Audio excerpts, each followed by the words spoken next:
Salut, nous continuons avec la question. Bishop, une femme servante de Dieu est obligée d'avoir un mari qui doit obligatoirement servir Dieu. Et c'est la vice-versa. Est-ce qu'un pasteur est obligé d'avoir une femme qui sert le Seigneur? C'est la deuxième partie. Dans ces spéciales, Bishop, j'ai une question. Papa, nous sommes là en train d'attendre de vous des réponses que la plupart se posent sans savoir comment s'en sortir. Hier, vous avez donné 1 Corinthiens chapitre 7 et aujourd'hui, il y avait une partie que nous avons réservée. Comment vous allez continuer avec vos réponses d'hier? Ok, merci beaucoup. Je bénis tous ceux-là qui vont nous suivre sur différentes plateformes. Oui. Comme nous l'avons dit hier, c'est un sujet très important. Je suis dans le ministère, je suis pasteur pendant un long moment et je connais les difficultés des couples de pasteurs. Oui. Je connais les difficultés des couples tout court. Donc voilà pourquoi le Saint-Esprit nous a inspirés à partager ces choses pour aider plusieurs couples à ne pas arriver et à manquer l'harmonie dans la vie conjugale. Oui. Donc c'est pourquoi hier nous avons traité ce que nous avons traité et aujourd'hui nous essayons de ramasser cela et puis terminer par une partie très importante. Oui. Alors je pense que nous devons faire attention. Lorsque nous prenons 1 Corinthiens, d'ailleurs d'entrée de jeu, nous devons prendre ça. Oui. 1 Corinthiens chapitre 7, parce que nous allons traîner un peu là. Oui. Nous commençons par le verset, je crois, 13. 13, oui. Oui, il est dit. Et il est dit, et si une femme a un mari non croyant et qu'il consente à habiter avec elle, qu'elle ne répudie point son mari. Car le mari non croyant est sanctifié par la femme, et la femme non croyante sanctifiée par le frère. Voilà. Autrement, vos enfants seraient impurs, tandis que maintenant, ils sont saints. Ok, merci beaucoup. Vous savez, ce sont des choses très sérieuses que nous partageons avec vous qui nous suivez, pour que vous compreniez. Ici, c'est l'apôtre Paul qui parle.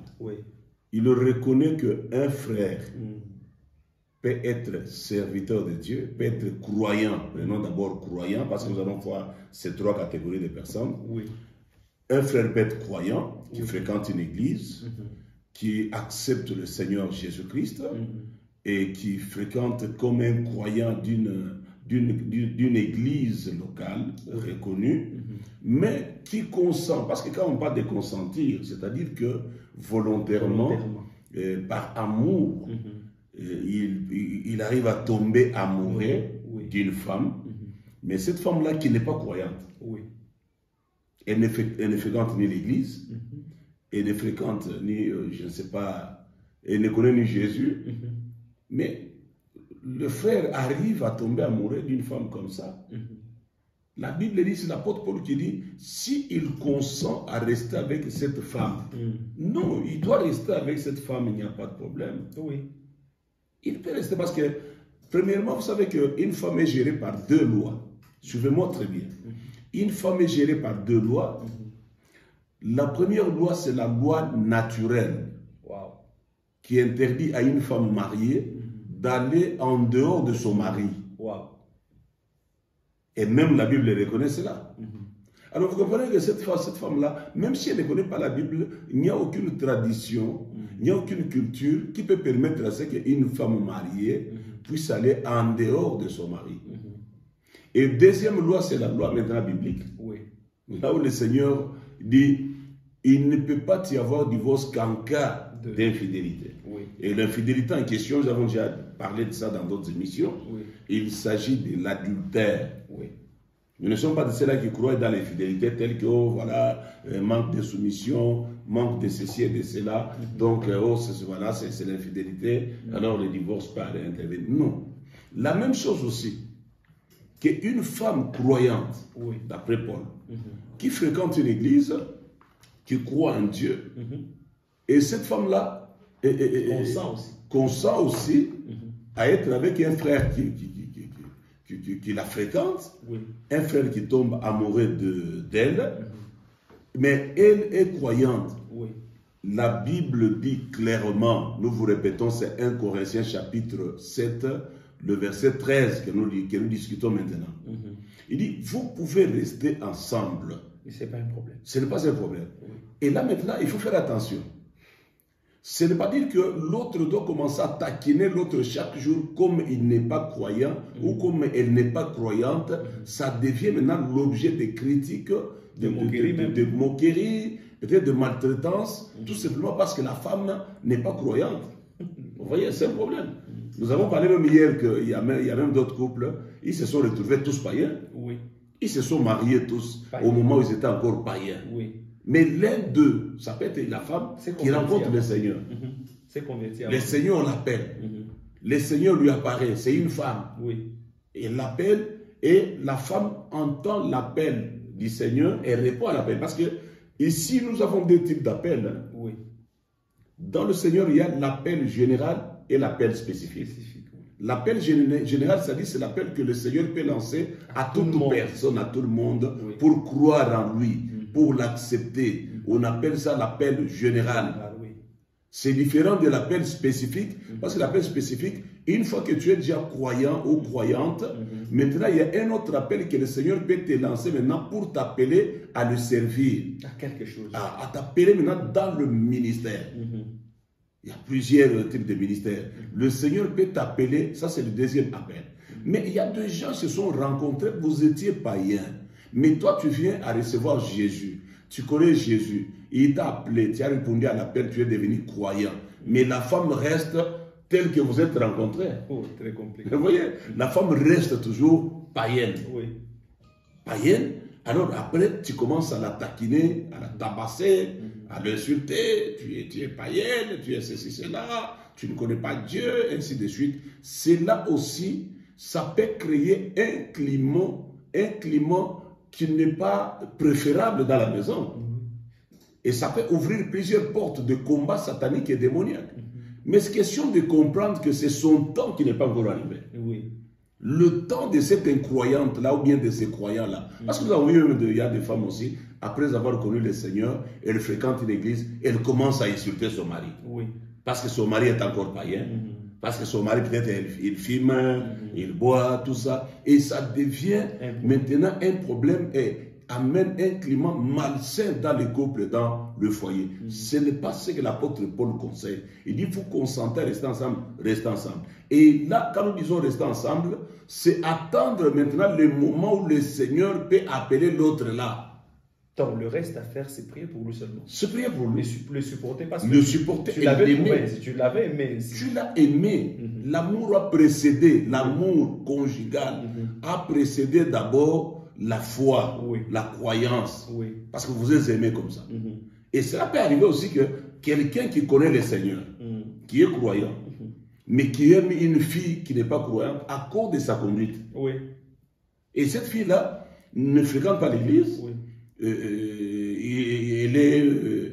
ne connaît même pas Jésus, tout ça. Mais il faut la trouver peut-être, elle est médecin. C'est une femme qui est docteur. Une bonne moralité aussi. Une bonne moralité. Une femme impeccable qui sait s'occuper de sa maison, qui sait s'occuper de son mari, de faire tout ça. Mais la seule chose est qu'elle ne fréquente pas l'église. Mais toi, tu fréquentes l'église. Sache que c'est une grâce tout simplement.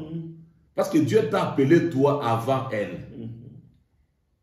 Et toi, tu l'as aimé, tu as consenti. Parce que quand tu vas la chercher pour l'épouser, c'est-à-dire que tu l'as aimé, tu as consenti. L'apôtre Paul dit non, restez.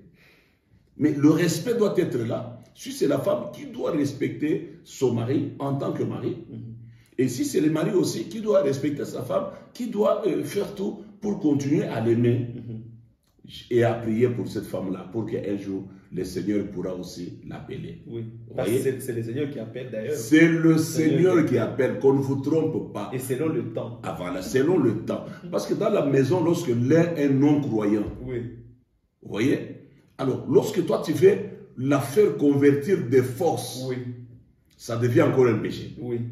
Ça devient un problème. Tu veux la faire convertir de force. C'est-à-dire que maintenant, elle commencera à faire tout pour te satisfaire toi, mais pas le Seigneur.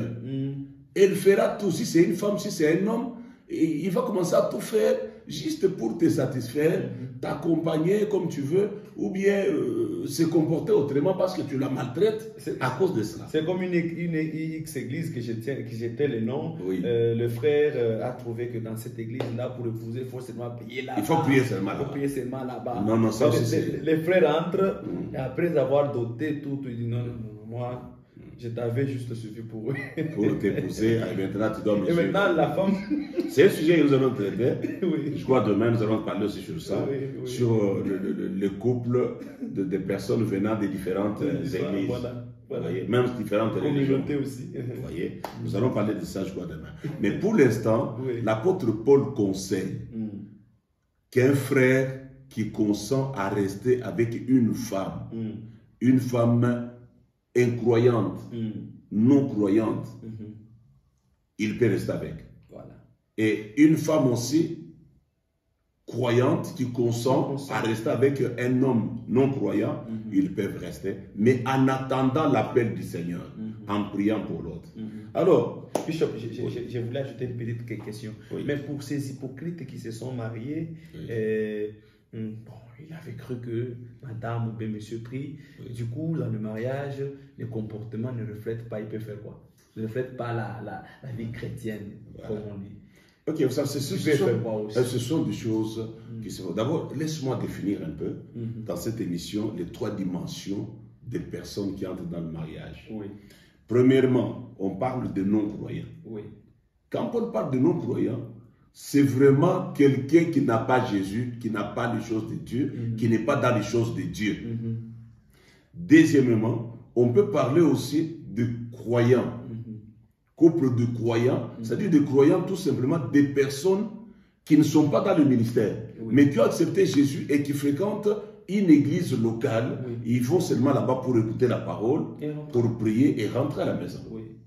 Et troisièmement, maintenant nous allons parler des couples de serviteurs où soit la femme est servante de Dieu, prophétesse, tout ce que vous voulez là-bas, puissante, ouinte, mais avec un homme, un frère impossible, comme Nabal. Vous voyez? Donc un frère impossible, toi tu peux faire tes prières, tu prophétises les gens viennent de gauche à droite, lui il est là en train de fumer dans un coin là, il te regarde avec tes histoires. Voilà, quand il vient, il te dit seulement est-ce qu'il y a à manger et un point très. Alors nous parlons de ces 3 catégories là dans le mariage. Alors la deuxième catégorie maintenant c'est des croyants. C'est ce que nous disons, c'est ce que tu viens de poser comme question. C'est-à-dire l'homme est croyant, je ne dis pas serviteur de Dieu. Et la femme aussi croyante.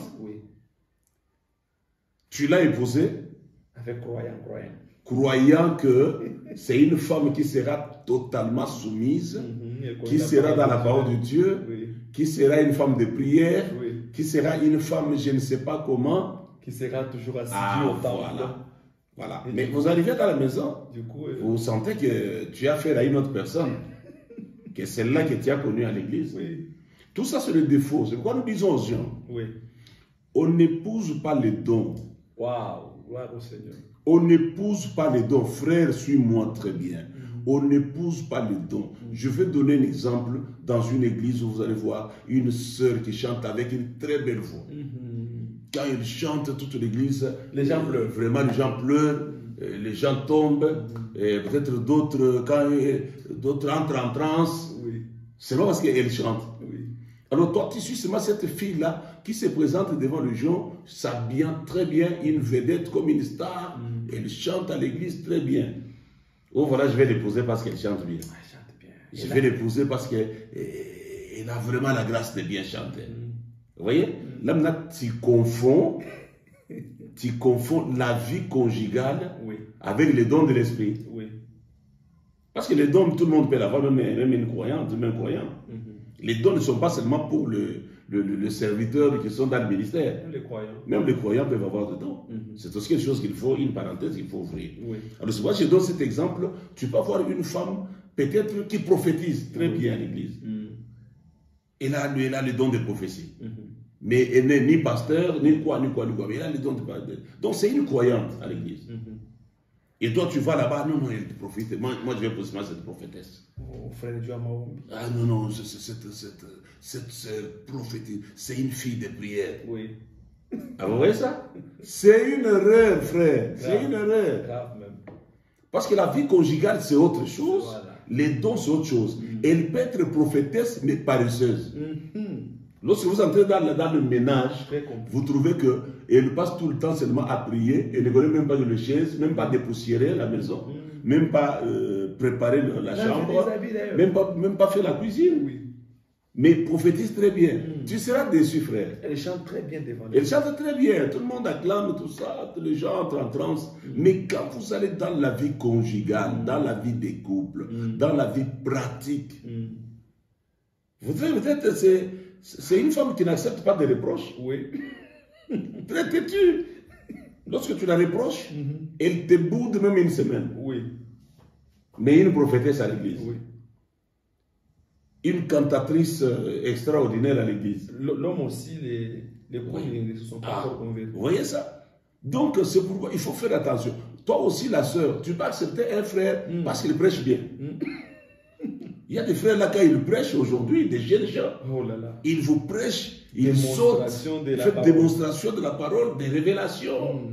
Il vous dit combien Dieu a combien de couleurs, il t'explique les couleurs de Dieu. Et le nombre de cieux. Et le nombre de cieux, il t'explique tout ça, il t'explique des choses là. À l'église, les gens acclament, tout, tu dis moi, je me laisse épouser par cet homme. Parce qu'avoir un homme comme ça, qui prêche comme ça, un homme qui prie sur les gens tombent. Un homme qui prophétise très bien. Et aussi la popularité aussi. Et la popularité aussi, c'est un frère qui chante très bien. Tu l'acceptes dans le mariage, mais quand vous entrez dans le mariage, vous trouvez que c'est un homme qui n'a rien à voir avec le mariage. Il ne connaît donc, c'est une personne qui vit comme un païen. Oui. Mais vous fréquentez tous l'église. Vous êtes tous des croyants dans une église. Oui. Vous voyez, ce sont des erreurs. C'est pourquoi à ce niveau, nous disons, on n'épouse pas les dons. On ne doit pas épouser quelqu'un parce que nous entrons tous dans une église. Mais il y a des choses qu'il faut observer. C'est pourquoi nous cherchons nos cassettes, cherchons nos options. Vous allez voir, il y a une émission là où j'enseigne. Les 4 portes. Non, et oui, il y a aussi les 4 portes d'entrée dans le mariage. C'est une leçon que nous avons. Vous pouvez nous demander, on va vous montrer cela. Et deuxièmement, nous enseignons aux gens dans le fiançailles comment on peut s'observer. Parce que les gens disent toujours que la période de fiançailles, c'est une période où on s'observe. On observe quoi? Mais on observe quoi? Si on ne vous enseigne pas, on ne vous donne pas le point autour desquels vous devez vous observer. C'est pourquoi vous serez dans l'église tous des croyants, mais les jours où vous entrez dans le mariage, vous trouvez que c'est autre chose. Vous trouvez que le frère, c'est un païen. Oui. Qui n'a que le téléphone, donc dans les coins là, il dit à sa femme, ne touche jamais à mon téléphone. Oui. Mais nous sommes tous croyants. Des codes partout. Des codes partout. Nous sommes des croyants, mais comment je ne peux pas toucher à ton téléphone? Vous voyez? Et vous commencez à passer une vie. J'ai déjà vu des couples comme ça qui regrettent. Commencent à regretter pourtant ses frères, la manière dont il chantait à l'église, ses frères, la manière dont il était régulier, il était ponctuel à l'église. Vous l'avez accepté, un frère, parce qu'il est ponctuel à l'église. Je vous rappelle de cette blague-là d'un homme de Dieu qui dit, mais on dit, qui veut que son compris pour son mari, voilà. Païen. Là, nous voyons ça dans la 3e partie. Vous voyez ça? Donc, on peut être tous de croyants, mais il y a des choses qu'il faut apprendre sur le mariage. Ça, c'est notre dimension. On peut vous enseigner sur le salut à l'église, mais il faut avoir un homme de Dieu, un encadrement et une observation qui peut vous permettre. Tu as vu une sœur qui chante avec une belle voix, tu as vu un frère, lorsqu'il chante lui aussi, il danse bien, toute l'église en ébullition. Mais ce n'est pas à cause de ça que vous allez l'accepter dans le mariage. Bon, ils sont déjà dedans, ils font quoi? Alors, ce qu'ils doivent faire maintenant, c'est chercher la restauration. Gloire au Seigneur. Nous sommes là pour les aider. Gloire au Seigneur. Vous voyez? Donc, lorsqu'on est déjà dedans, d'ailleurs, là, j'ouvre une parenthèse. C'est pendant le fiançailles qu'on peut se décider de se marier ou de rompre. Mais une fois entré dans le mariage, vous étiez tous des croyants. Il n'y a pas de chemin rétro. Là, c'est fini. Ça, c'est une de nos émissions aussi. Voilà. Nous entrons dans la 3e partie. Oui. Alors, Bishop, on parle de ça. Est-ce que c'est forcément que le mari qui sert le Seigneur et que sa femme l'accompagne? Voilà. Maintenant, il peut se faire que je suis croyant ou bien serviteur de Dieu. Parce que là, nous allons évoluer sur des volets croyants et serviteurs de Dieu. Ma femme doit rester seulement comme ça? Est-ce que parce qu'elle n'a pas reçu la grâce de servir, ou soit parce qu'elle est païenne, elle doit rester aussi toujours comme ça?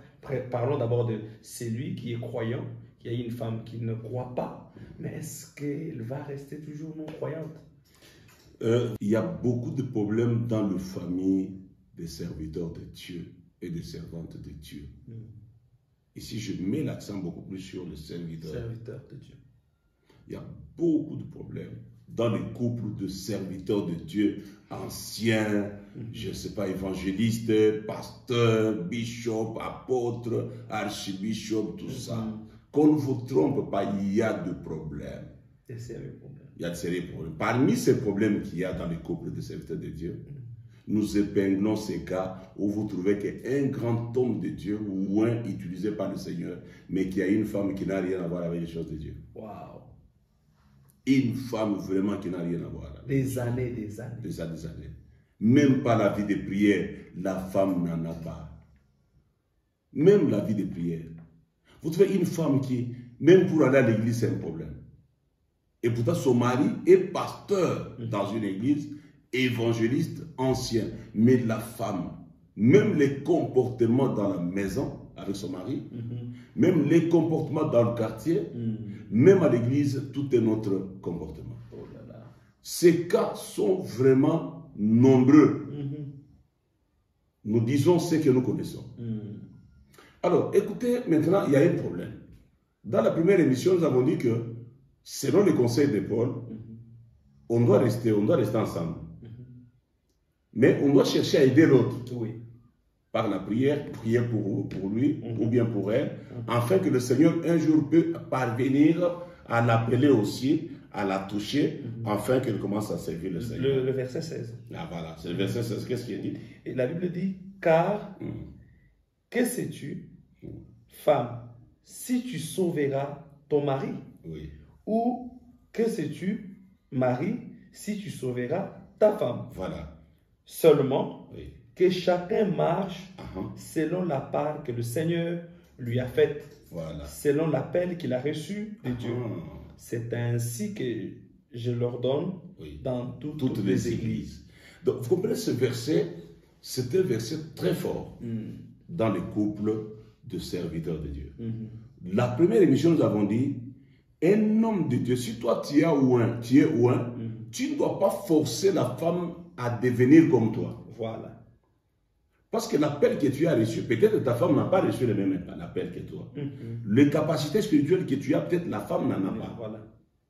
Donc c'est une femme, peut-être tu l'as mariée pendant que vous étiez païen, ou bien tu l'as aimée comme croyant, tu l'as aimée, mais vous parvenez à découvrir que c'est une femme qui n'a pas reçu l'appel comme toi. Vous voyez? Qui n'a pas de capacités spirituelles comme toi. Il ne faut pas la forcer. Il ne faut pas la chagriner chaque jour. Mais ce qu'il faut faire, nous avons dit qu'il faut prier pour elle, l'aimant, et attendant aussi le moment où le Seigneur pourra lui faire grâce pour lui lancer un appel spécifique ou l'appel général selon le niveau. Vous voyez? Mais maintenant, attention. Nous voulons maintenant parler à ces femmes-là. Lorsque tu es une femme d'un serviteur de Dieu, il y a le danger que tu cours.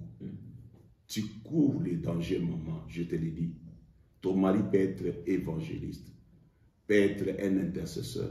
Ton mari peut être pasteur, peut être apôtre, prophète.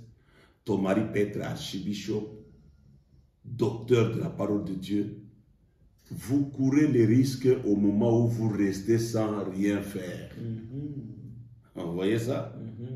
il y a des gens, il y a des femmes, des serviteurs qui sont mortes tout simplement parce que elles étaient à côté de leur mari sans comprendre que le combat peut venir lorsqu'on cherche à combattre son mari et qu'on échoue le mari. Peut-être le mari c'est un homme de prière. Le mari c'est un homme qui marche dans la crainte de Dieu, un homme qui sert le Seigneur. Le mari est couvert par ce que nous appelons une immunité céleste. Parce que l'onction, l'alliance, c'est l'immunité céleste qui protège l'homme. Oui, cette immunité peut aussi protéger la femme et les enfants. Mais attention. À un niveau donné. À un niveau donné. Ce n'est pas dire que tu dois rester comme ça parce qu'on a dit que voilà, il faut attendre. Non. Parfois, la soif aussi. Et le danger, en comprenant le danger qui peut arriver, et je vous en donne quelques-uns. Le danger que la femme d'un serviteur de Dieu peut courir. Premièrement, lorsque dans une maison, il y a le déséquilibre sur le plan spirituel. L'homme est fort spirituellement, dans la prière, dans la foi, dans l'œuvre de Dieu. Et que toi, ni dans la prière, tu n'es pas là. Le moment de prier, tu ne fais que dormir. Tu n'es même pas prêt à prier. Même gêné ici, tu ne connais pas. Tu ne le fais pas. La foi, tu n'en as pas. Même la lecture de la parole de Dieu, tu ne le fais pas. Même accompagner ton mari dans l'œuvre de Dieu. Même ta femme servante aussi. Voilà, même la femme servante aussi. Là, le premier danger, c'est que par ce déséquilibre spirituel, toi, tu deviendras la porte d'entrée de démons et des ennemis dans votre maison. Qui combattront maintenant. Qui peuvent combattre le mari ou la femme pour le ramener vers le bas, afin de détruire le couple ou de tuer les gens dans votre maison. Ou de ravir des bénédictions financières dans la maison. Parce que là, voilà, tu deviens une porte. Prenons le cas d'Adam et Ève. Oui. Le diable a trouvé que chez Adam, ce n'était pas facile. Mais le diable est entré par Ève jusqu'à détruire le mari. Vous voyez cela? C'est un problème très sérieux. Il y a bien de cas dans la Bible. Regardez le cas de la femme de Job. Oui. Même qui n'avait rien à voir avec les choses de Dieu. Qui voulait même que Job maudisse son Dieu. Donc, tu comprends que le premier danger, lorsqu'il y a des équilibres spirituels dans la maison, où l'homme est fort dans la prière, il est loin, il est dans la crainte de Dieu, il sert le Seigneur permanemment, et que toi, tu ne t'occupes de rien du tout, et surtout pas la vie de prière, tu deviendras une porte. Cette porte-là où les ennemis de ton mari entreront par toi, même tes ennemis à toi-même, ils entreront par toi, les ennemis de tes enfants entreront par toi, parce que c'est une porte déjà ouverte.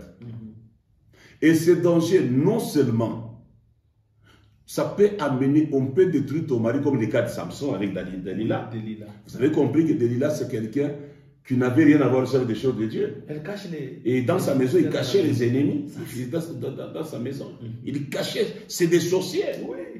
C'est des sorciers qui sont parvenus à détruire la vie des gens. Parce que Delilah n'avait rien à voir. Il n'avait rien à voir avec la prière, ni l'œuvre de Dieu, ni quoi que ce soit. On peut dire que c'est dans la première catégorie des non-croyants. Parce qu'on parlait de trois catégories. Croyants, non-croyants, croyants et serviteurs de Dieu. Vous comprenez? Alors, voyez comment, par Delilah, Samson a été détruit. Il perd les yeux. Voilà. Et deuxième chose, toujours à ce niveau-là, ça peut aussi arriver que les ennemis, toi tu deviens la porte d'entrée des ennemis dans votre ministère, dans votre maison, dans votre couple, et ils peuvent combattre ton mari, ils n'arrivent pas. Lorsque ton mari c'est un homme de prière, un homme ouin, un homme qui craint Dieu, finalement ils peuvent te détruire toi-même. Waouh. C'est ainsi que vous allez trouver parfois certaines femmes de serviteurs de Dieu, elles sont malades chaque jour. Elles sont toujours malades. Et les gens commencent à se remettre en question. Mais comment son mari, c'est un homme puissant, un homme qui prie pour les autres, les gens sont sauvés, les gens sont guéris. Mais comment se fait-il que sa femme est toujours, chaque jour malade? Et enfin, il y a même des femmes qui meurent. Et là, on va dire, il a sacrifié. Oh, il a sacrifié sa femme. Oh, ce n'est pas ça. C'est-à-dire que la femme était devenue la porte d'entrée des ennemis, non parce qu'elle est sorcière, mais seulement parce qu'elle ne s'intéresse pas aux choses de Dieu. Elle ne prie pas, elle n'a pas la vie de prière. Elle ne sert même pas le Seigneur pendant qu'elle en a l'appel. Mais elle ne sert pas le Seigneur. Pendant, je dis bien, pendant qu'elle en a l'appel, elle n'arrive pas à servir le Seigneur. Et c'est très dangereux, tu deviens une porte. On a vu même des hommes de Dieu qui ont perdu même des enfants. Oui. Les enfants sont morts. Parce que les sorciers sont à l'église, les sorciers sont dans vos familles, dans le quartier, partout où vous êtes.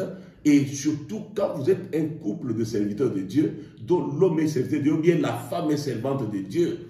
C'est là, c'est vice-versa aussi chez une femme. Tu peux être une femme de prière, une femme puissante, une femme ouette, mais avec un mari qui n'a rien à voir avec la parole de Dieu, qui n'a rien à voir avec la vie de prière. Cet homme-là aussi deviendra une porte d'entrée des combats, des attaques dans la maison. Et même des déséquilibres du ministère. Les déséquilibres du ministère. Et lorsque déjà ces choses se présentent de cette manière-là, c'est ainsi que vous allez voir que dans certaines maisons, il y a des choses extraordinaires. Et les gens se demandent si réellement, est-ce que l'homme de Dieu, il est vraiment homme de Dieu? Est-ce qu'il a Dieu? Ou la servante de Dieu, est-ce que réellement il est servante de Dieu? Oh là là. Mais on ne comprendra pas que parce que la maman ne comprend pas le fait de rester comme ça. Comme dans la première émission, nous avons dit qu'il faut toujours l'aimer. Oui. Lorsqu'elle n'est pas encore appelée, il faut l'aimer, mais prier pour elle pour que Dieu arrive aussi à la sauver. Mais le verset 16 est clair. Ah voilà. Le verset 16 est clair. Vous comprenez? Mais cela, ça ne peut pas constituer un lit préparé pour que la femme dise non, non, même si je ne prie pas, mon mari va prier pour moi et il y a ceci, cela. Non. L'ennemi, il y a plusieurs pièges que le diable peut utiliser. Parmi ces pièges, comme toi tu es faible dans la prière, on peut envoyer un esprit de séparation dans votre groupe. Chaque fois l'homme se fâche, c'est bon. Et vous sentez qu'il y a une puissance qui cherche à vous séparer dans la maison. Pourquoi? Parce que quelque part, soit la femme est forte dans la prière, c'est une servante de Dieu, mais l'homme n'a rien à voir. Et l'homme devient une porte d'entrée de tous les démons possibles. Ou soit c'est l'homme qui est fort dans la prière, un homme qui sert le Seigneur, qui crée le Seigneur, mais la femme n'a rien à voir avec les choses de Dieu. Vous savez qu'il y a même des femmes qui sont appelées, parce que l'apôtre Paul a dit que chacun marche d'après l'appel du Seigneur. Lorsque Dieu appelle, quand il lance l'appel à la femme là, cette femme-là peut avoir toujours quelque chose. Il y a toujours quelque chose. Il y a toujours quelque chose que Dieu peut déposer aussi en elle pour accompagner son mari dans le ministère. Mais Bishop, quelqu'un qui écoute son mari pasteur, mais finira par toujours apprendre quelque chose. Ah, vous voyez? Alors, Dieu, en priant, Dieu peut arriver à mettre quelque chose dans la vie de cette femme-là et il mettra toujours des choses. Il y a toujours des choses que Dieu peut mettre dans la vie de la femme lorsqu'il sait que son serviteur, cette femme-là est à côté de son serviteur. Et Dieu, en tout cas, avec la prière de l'homme de Dieu, Dieu arrivera toujours à sauver cette femme. Mais il faut que la femme comprenne qu'elle a besoin aussi d'être sauvée. Vous voyez ça? Je répète, il faut que la femme comprenne qu'elle a aussi besoin d'être sauvée. Parce qu'être sauvée, ce n'est pas seulement pour aller au ciel, mais aussi pour être délivrée de tous les démons de paresse, de négligence, de démons qui t'empêchent de servir Dieu, même de prier, ne fût-ce que prier, ne fût-ce que lire la parole de Dieu. Vous savez qu'il y a beaucoup de femmes, de serviteurs de Dieu qui ne lisent même pas la Bible. Il y en a beaucoup. Aucun verset. Aucun verset. Donc pour elle à l'église, elle se fait des amis dans l'église. Oui, les livres de Samson. Juste des amis, mais les choses de Dieu, elle n'en a pas. On comprend, quand on est mature, que son temps n'est pas encore arrivé, ou laisser l'appeler, mais elle ne doit pas se contenter de laisser parce qu'elle court un danger. Ça, c'est le premier danger.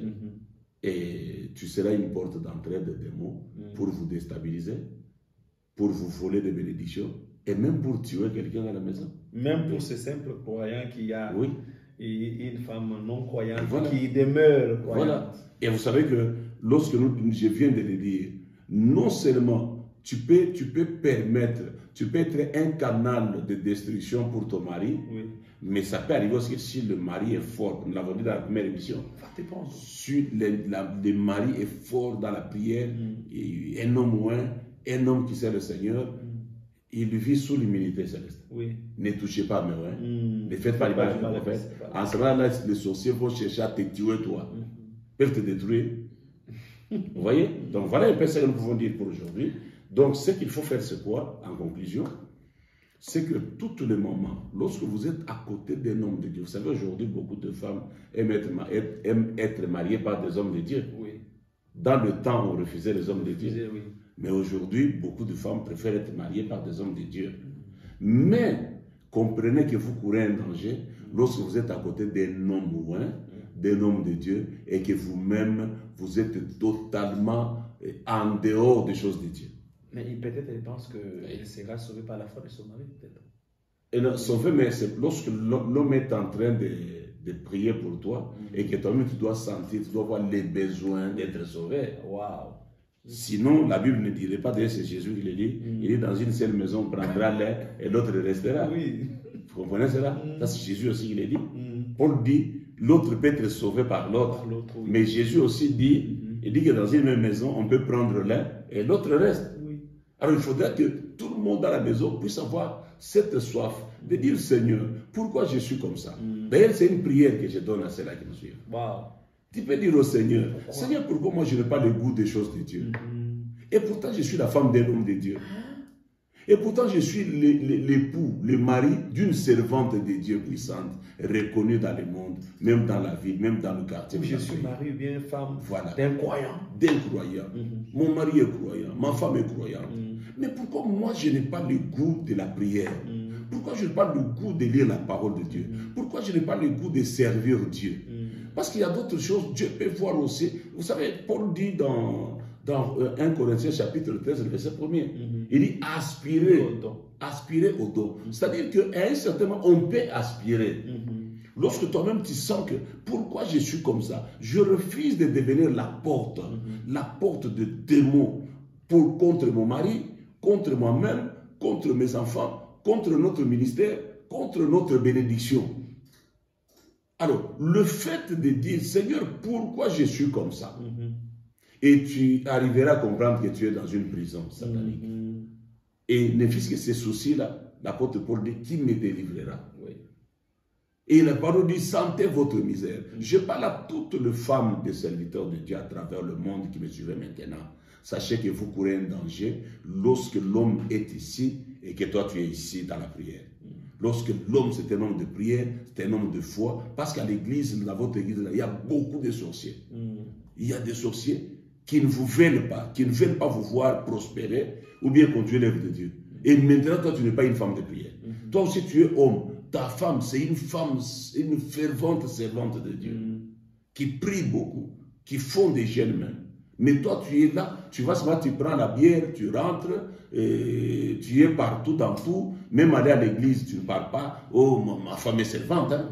Il y a même d'autres qui sont servantes. Oui, Dieu ne me voit pas à travers. Ma femme, c'est une servante. Hein. Est-ce que vous la connaissez?